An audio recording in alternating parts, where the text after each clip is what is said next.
উদ্ধার 8 ফুটের অজগর।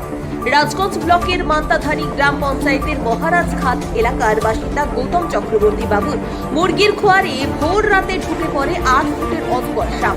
ভোরবেলা মুরগি ছাড়তে গিয়ে দেখে 4টি মুরগি গায়েব। মাচার নিচে শুয়ে আছে বিশাল অজগর সাপ। অজগরের পেট খোলা দেখে বাড়ির মালিক বুঝতে পারেন সাপটি আস্ত 4টি মুরগি সাবান করে ভাগ করে দিচ্ছেন। সঙ্গে সঙ্গে ফোন করেন বন বিভাগের কর্মীদের। ওনারা রাতে হাতি পাহারা দিয়ে ক্লান্ত, জানিয়ে দেন যেতে পারবেন না। পরবর্তীতে খবর দেন গ্রিন জলপাইগুড়ি স্বেচ্ছাসেবী সংস্থাকে। খবর পেয়ে গ্রিন জলপাইগুড়ি রেস্কিউ টিমের সদস্য অঙ্কুর দাস, অজয় ঝা ও স্বরূপ বসাক ছুটে যান টাকিমারি মহারাজঘাট গৌতম চক্রবর্তীর বাড়িতে। উদ্ধার করেন 8 ফুট লম্বা একটি বারপিস পাইথন। গ্রিন জলপাইগুড়ি স্বেচ্ছাসেবী সংস্থার সম্পাদক অঙ্কুর দাস জানান, মহারাজঘাট এলাকা থেকে একটি 8 ফুট লম্বা অজগর সাপ উদ্ধার করেছে। সাপটা সুস্থ আছে। জলপাইগুড়ি ফেরার পথে গৌরী কোন বিট অফিসে হস্তান্তর করা হয়েছে।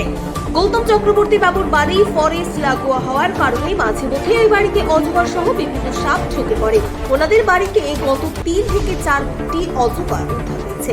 জঙ্গলের সাপ জঙ্গলে রাখার জন্য বন বিভাগের একটু নজরদারি দরকার। ওদের পর্যাপ্ত খাবারের সংস্থান যাতে জঙ্গলেই থাকে তার ব্যবস্থা করা উচিত বলে জানান। প্রগতি নার্সিং কলেজ অ্যান্ড স্কুল। এখানে শিক্ষা মানেই কেবল ডিগ্রি নয়, এখানে শেখানো হয় মানবতার পাঠ। 3 বছরের জিএনএম কোর্স এবং 4 বছরের বিএসসি নার্সিং। আধুনিক ট্রেনিং, অভিজ্ঞ গাইডেন্স, 100% প্লেসমেন্ট, সবই একই ছাদের নিচে।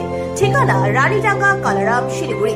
প্রগতি নার্সিং কলেজ অ্যান্ড স্কুল, শিক্ষা সেবা সকলের প্রতিশ্রুতি। কটা খাইছে? 4টা? এখন তো বনাই দেখি 4টা নাই। অনেক 4টা নাই, এখনো ভাত ডুম দিচ্ছে খাইতে।